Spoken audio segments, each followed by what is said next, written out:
This is my 18-year-old son, Luke. He'll be graduating high school in just about 6 weeks. All right, Luke. Yeah. And my question is, as a parent, how do you steward your growing children well without micromanaging their disposable income? Luke has been working since he was 14, and our rule from paycheck one was you save 50%, you can spend 40%, and you give 10%. So he has a lot of disposable income, and I feel like he makes purchases that, from my perspective, are excessive. And yet, I don't want to micromanage him as his mom. Yeah.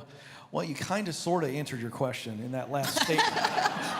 I'm going to tell you how I've got three. I've got a 20-year-old in college in Chicago who literally can't keep money in his account longer than 17 seconds.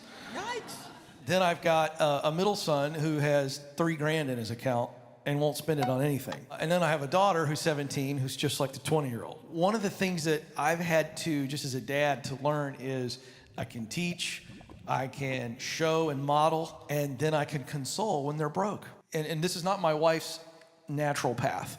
She wants to do what you're doing. How can I help control and do all this kind of stuff? And it's really wonderful. But I have found that my 20-year-old is beginning to learn the value of money because of the allocated money he gets versus his job, his part-time job. And when he's broke and he calls me, I just go, man, that stinks, buddy. And now it's kind of a joke. And at first it made him mad. Now he kind of gets it. And now the calls aren't even coming in. He is finding a way. So I think in some ways you've done a wonderful job. And you got to let that young man figure it out. And I think the best teacher in life is failure.